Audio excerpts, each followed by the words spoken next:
ابھی ٹپکتے ہوئے لہو درد کا پہلا کلمہ پڑھا تھا،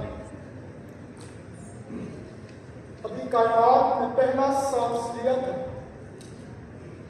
ابھی مٹی کی کوکھ سے زندگی میں انگڑائی لی تھی،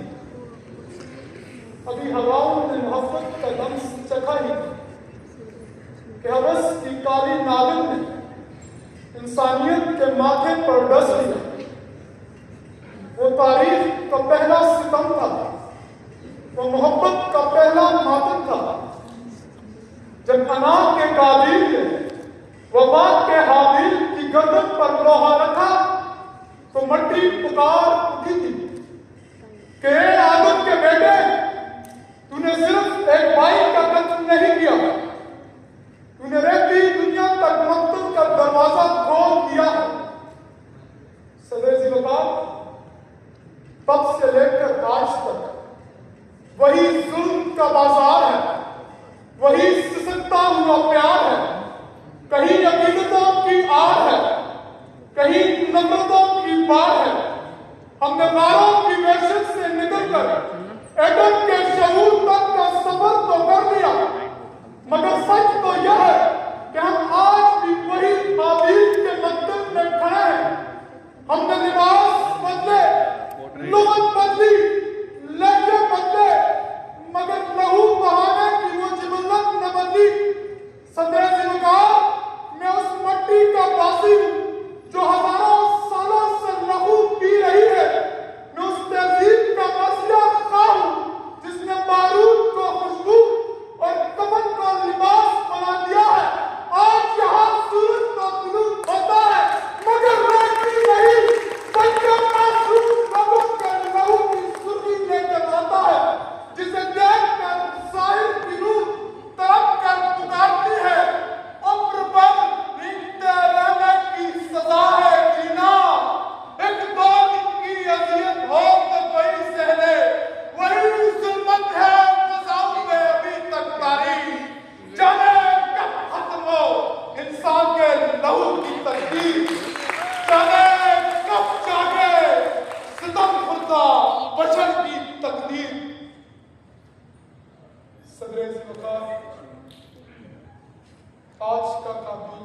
چھپ کر وار نہیں کرتا، بلکہ امن کے دیوتا کا لبادہ اوڑھ کر سامنے آتا ہے۔ کبھی وائٹ ہاؤس میں انسانی حقوق کا ورد کرتا ہے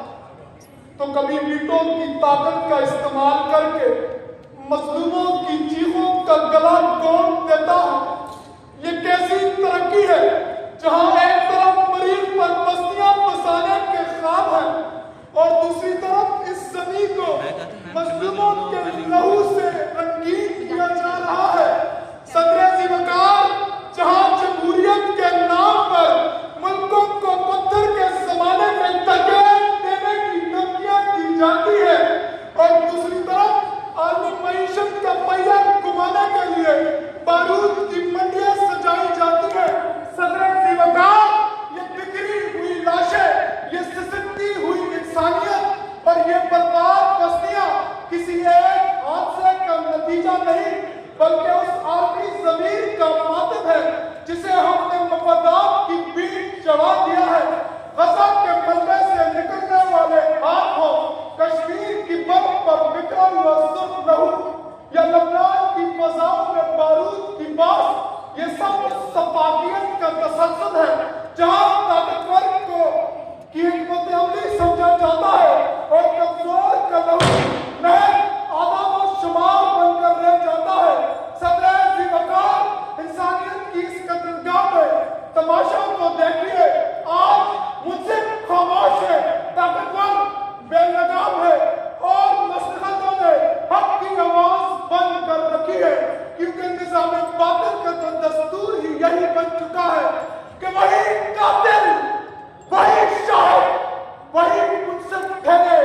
اب کرے قتل کا دعویٰ کس پر؟ اب کرے قتل کا دعویٰ کس پر؟ صدر وقار، حابیل کے قتل سے شروع ہونے والا یہ تماشا